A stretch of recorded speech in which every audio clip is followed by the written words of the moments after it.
little stormy back here today. I am still back home, but I have a drop coming up in less than a month. Our first drop with clothing. So even though I'm home, there's still a lot to be done. Today especially is a very busy day. I have a call with manufacturing. I have to review samples. I have to shoot some content, and then I have a meeting later today. So I figured I'd take you guys along and show you a day in the life as I prepared to do my first clothing drop with Winslow. Now with the clothing, we're working with manufacturers who are actually overseas. So with the time change, the first thing I do every morning when I wake up is I check my email, because typically they respond in the night and then we have to respond first thing in the morning, and that's kind of how the chain of command moves. So since I'm up early, that's usually the first item on my checklist. Now my number one priority right now is manufacturing, because these garments are so special and unique to me. And right now all the manufacturing is actually getting done. So I just received TOP samples, which is the final round of sampling, where I have to make any final tweaks before we actually go to full production. And since we're in a little bit of a rush, I have to get those comments back out to them today. So today I have to review those samples, which I'll show you guys in a little bit. But right now I'm just looking over the emails and making sure that I'm up to date on everything. I have a person who helps me with my manufacturing, and sometimes business owners will rely on their staff to just keep them informed. But since we're such a small brand at the moment, I just like to read them all myself. And that way, if I'm asked a question or I need to advise something down the road, I just know everything that's going on. I never want to be a founder who doesn't really know what's happening in his own company. So right now I'm just going to go over these emails and catch up on anything I might have missed.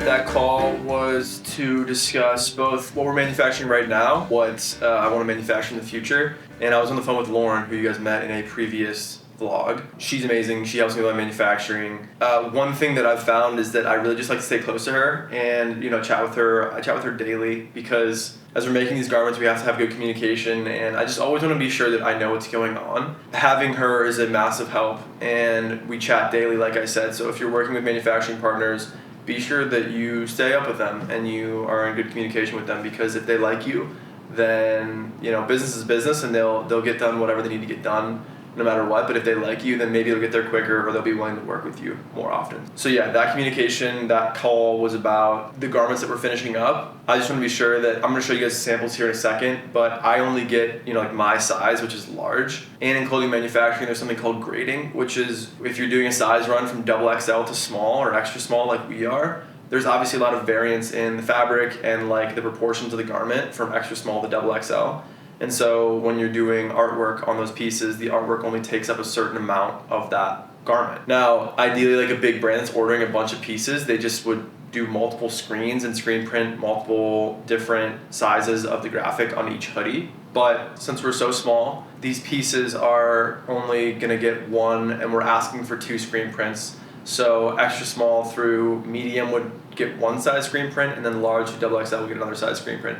We're gonna ask. We don't know if they'll say yes, but again, we have like a good rapport with this factory, so I do feel confident that they'll be able to work with us. But it just goes to show, like, we're almost a month out from drop and we're still figuring things out. So every time you feel like you're ahead of the 8 ball, there's just something else that comes up. But let's take a look at these samples, and I'll walk you guys through kind of what I'm looking for and what I've found.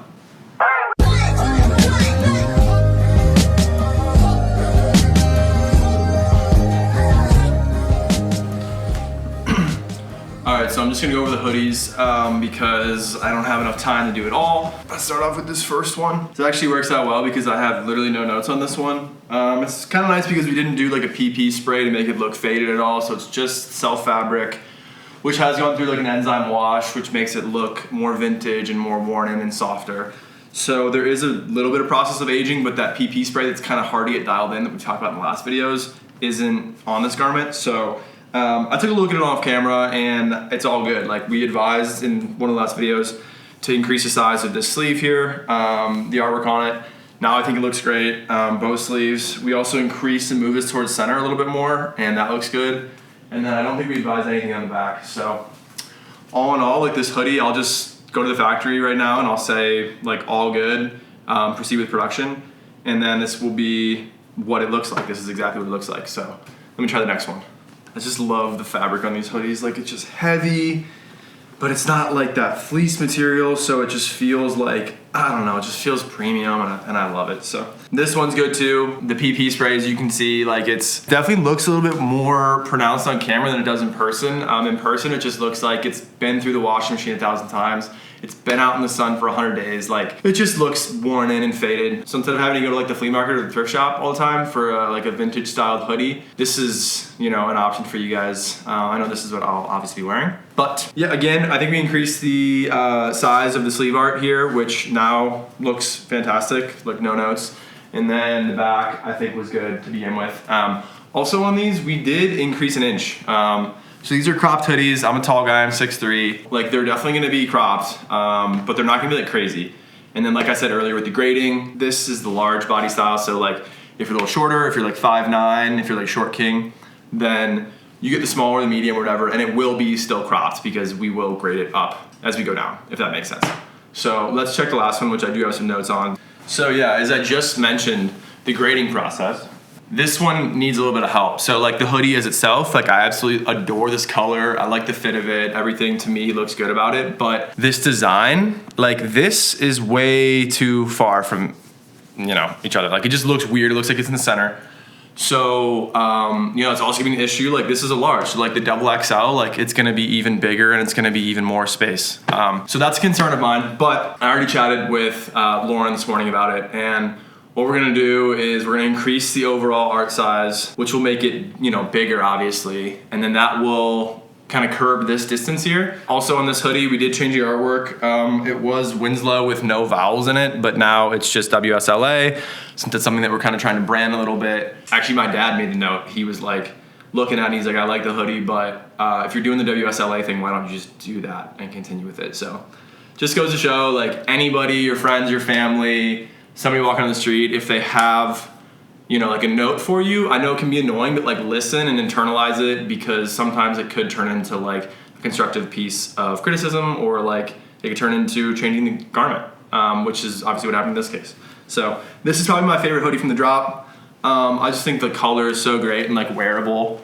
And then, I don't know, like the fit, the fabric, it's just, you know, I love these. All right, so next I'm gonna run upstairs and grab a quick shower, kind of like get my day started. And then I'm gonna show you guys some like the bagging and tagging, like the extremities on these garments that we're going with, and kind of like the sampling process of those, to give you guys a look at like what we went through and how we landed on what we landed on. So I will be right back. Okay, we're back at the table here, and really quickly I want to take you guys through some of the like extremities is what I call them, but basically the items that you don't really think about when you're like, oh, I want to make a hoodie, or oh, I want to make a hat. And it's like mostly packaging type stuff, but a lot of work and effort goes into it. So if you're out there and you're doing a premium product, if you're making any product and you know want to stand out in a way, make sure you allot time for this, because it kind of sets you apart and it makes customers, influencers, whoever's receiving your packages feel like, oh, this is intentional, oh, this is unique, oh, this is like a premium thing. So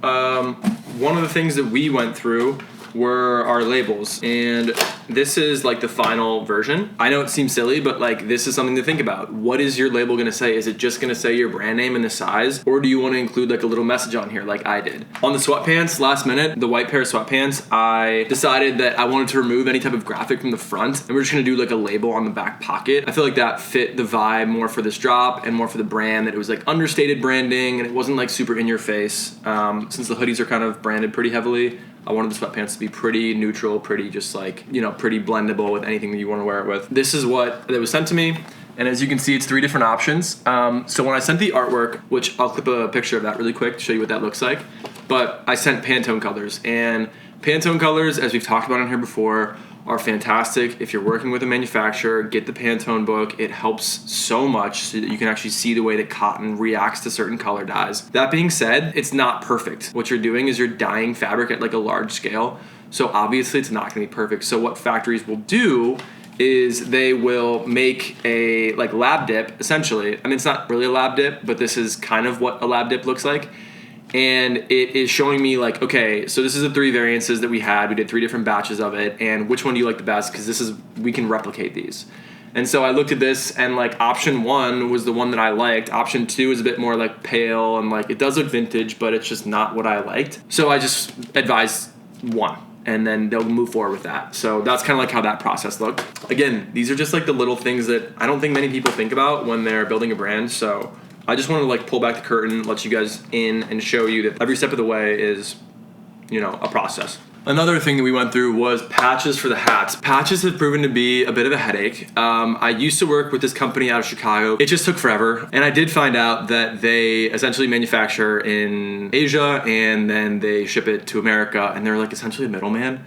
So I'm paying like a higher premium for like the same product that I could get through some of my other manufacturing vendors. So the same people who made my hoodie actually are making these patches. And when I'm talking about the patches, I'm talking about for the camo hat, which you guys have probably seen me wear if you follow me on Instagram and stuff. And this version that's currently on a hat is actually one that came from that Chicago embroidery company. And like the quality's good. Like I definitely like the style and the Pantones and everything, but it was too small. So I kind of panicked and I was like, okay, well, it's going to be another month and a half, which is going to push back a drop, which is just going to prolong everything. It's going to cost me money. So essentially, like I ordered these and I can't even use them. And that was when I was like, okay, I need a different supply chain structure. Like I can't keep using these people. So the people who are making our hoodies are actually making these patches, which is kind of cool. Builds kind of like brand loyalty and brand trust with the factory. And this was V1 of the patch. So they just did it. They sent it over on a sheet like I just showed you guys. Changing the red to orange, obviously. I think I advised a different Pantone because this is like a little bit too pale of an orange. But it was like, it wasn't great. So I advised essentially like the border needed to be a bit thicker. The sizing was actually too big. So I'm glad that we did a sample and they shipped it to me because I found out from placing it on the hat that it was, you know, like too big. But if you're wanting to do patches, it is a process. Just know that these people are definitely quicker and a little bit cheaper. Another thing that we have gone back and forth on, Lauren and I, is I wanted to do, obviously you guys have seen these. If you follow me on Instagram, or I've definitely worn them on here before, but these are like our ringer shirts. I'm doing this in brown, and then there's one that's like a baby blue, and I love these. These are something that like when I started my brand, I wanted to make because I felt like there definitely was nothing out there that was like this. So I love the idea of a ringer tee. I've always loved the idea of a ringer tee, but I go to thrift stores, I go to flea markets, and I just feel like they're super tight, and they're like that classic like 70s thing where everybody was like, it was super tight and like the hair was all teased out and stuff. Maybe that was 80s, but either way, I wanted to make a shirt that was like a ringer. It had the style of a ringer shirt. It was cropped, but it like was kind of boxy and like had a little bit of space in it because not everybody wants to wear skin tight garments all the time. Anyways, when we looked at the shirt,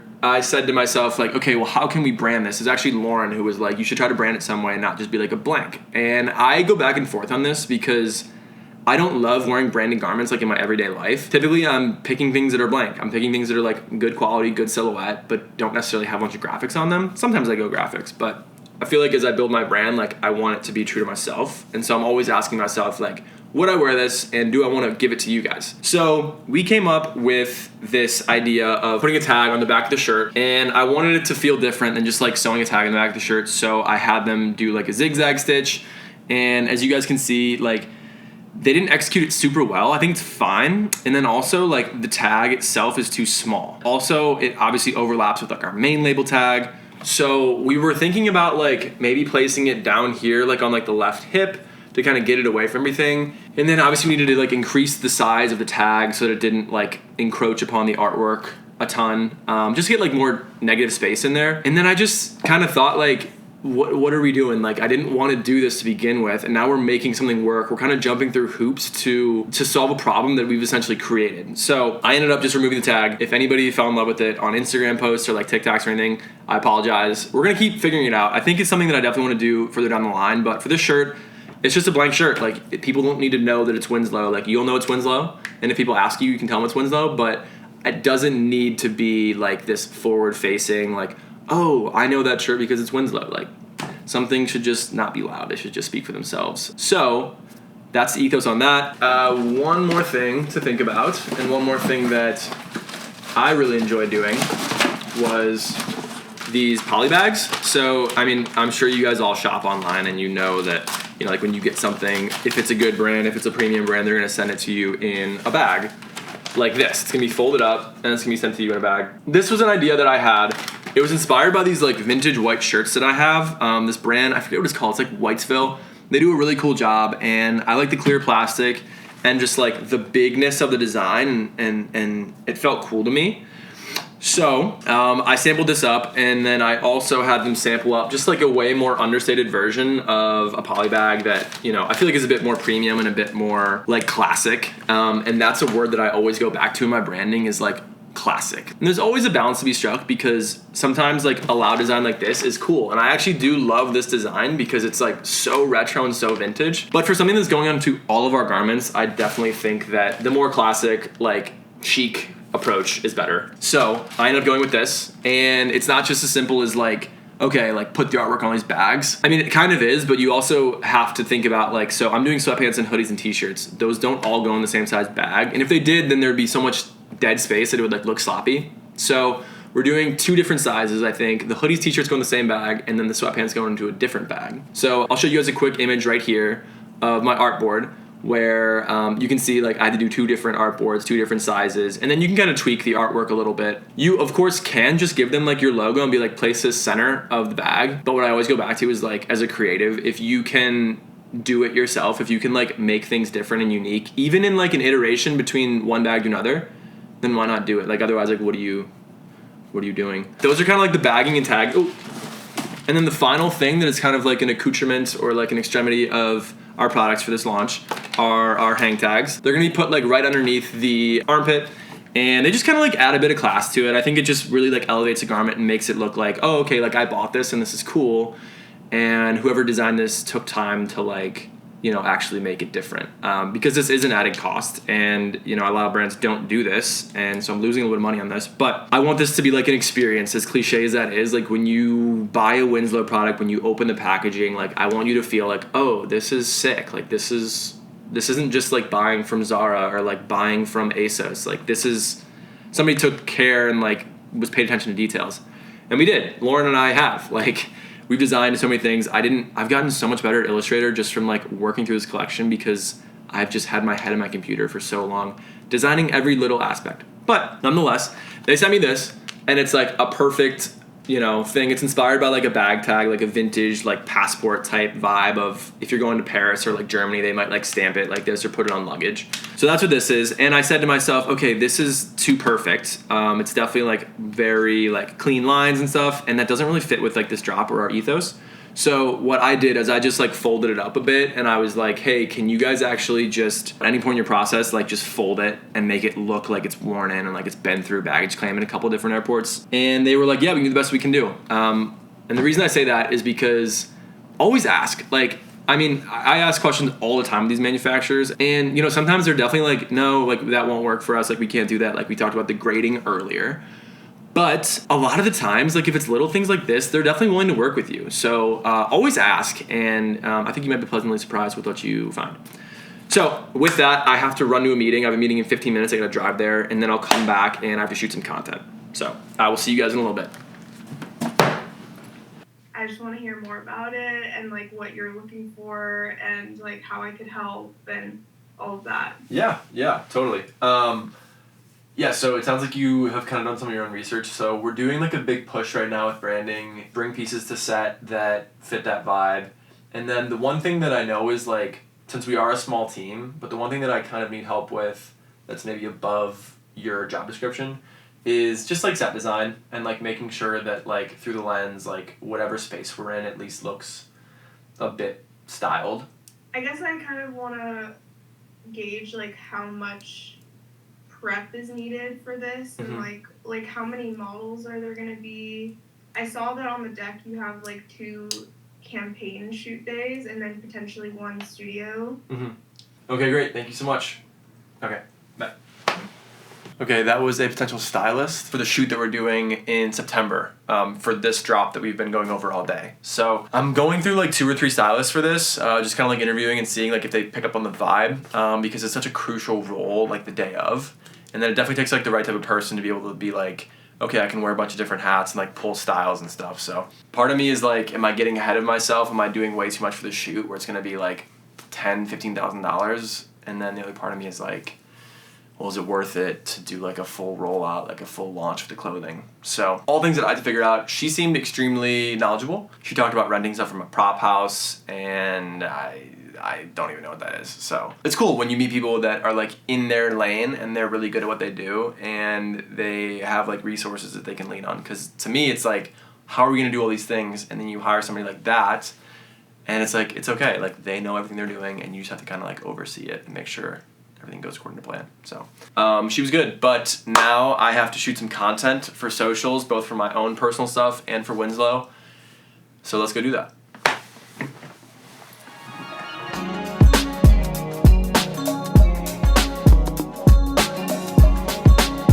All right, shooting a little bit of content. I am back home at the moment, as I've said, and I actually grew up on a farm, so we have this really unique, cool space. So now I'm back today, and we're actually just gonna make it simple. I might try to get back in here again while I'm home, but we're just gonna do some UGC content today. We like the cement floor that you can kind of see here. We have like that classic flat lay like cement floor, and we're just gonna get in excess of content. For those of you out there who have already started your brands, or maybe you're working on starting them, when I say like it takes a lot of content to make a brand, you know what I'm talking about, but it's really tough dividing my time between like the vlog or like the high quality assets, what I call them, versus like the UGC and like personal branding. So today I'm just gonna actually use my phone, because obviously you guys are on my main camera. And I'm just gonna get some flat lays of the stuff that we can use for socials, stuff that might pop off on like TikTok or Instagram because it's not like super stylized and like high quality. It's just like shot on an iPhone. So just goes to show, like this stand, I think it was like $100. I just used something that we had here. It's like fertilizer to weigh down the boom arm. And we're just gonna raise this up, and then I have a box of my product. And that's kind of all you need. So I mean, all in all, this shoot, we're using natural light. Like it cost me, you know, like I already have the phone, and maybe the stand is like 100, and maybe you do need a bag or like an iPhone clip, but all in all, like this will be under $200. We're using natural light, like no specific lighting. But it is kind of dirty. I already got this set up, but I do have to sweep a little bit because I don't want to put some of my only samples down on the ground and make them dirty and ruin them. So I'm gonna sweep up really quick.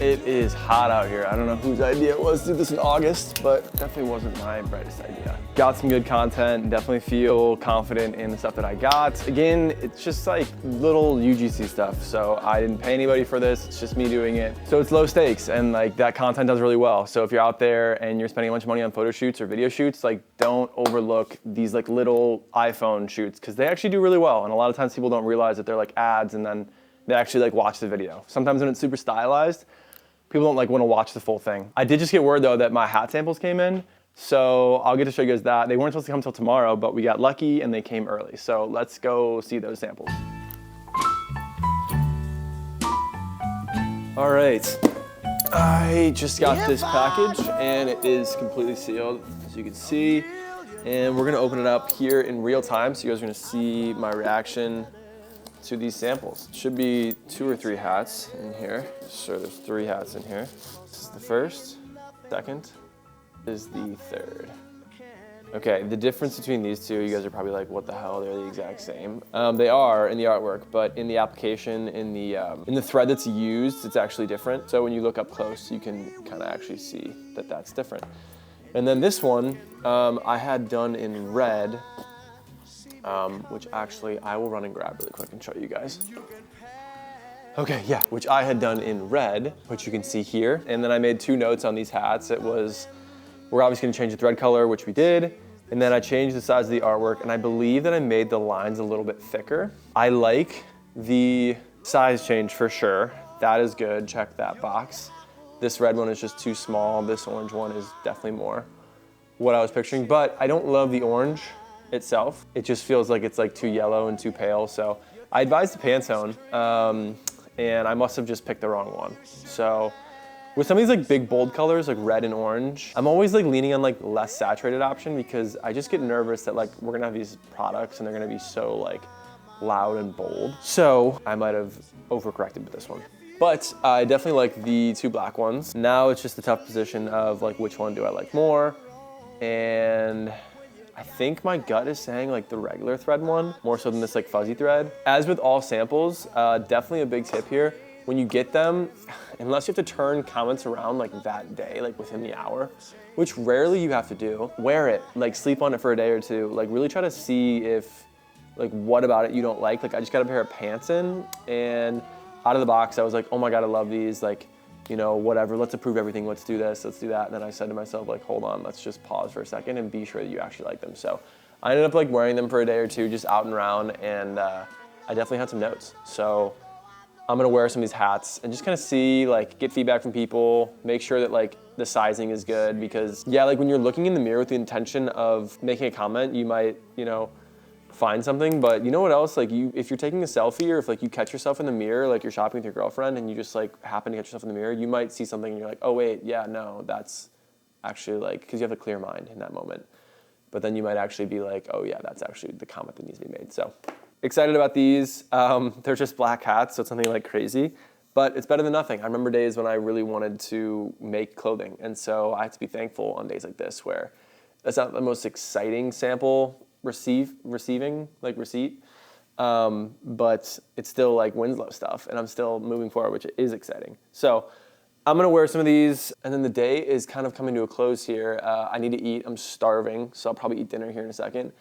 And then I usually spend the afternoon and evening just like designing on my computer, like making sure that whenever we need new designs, like I just have those already dialed up. So I will show you guys some of that process once I'm done with dinner.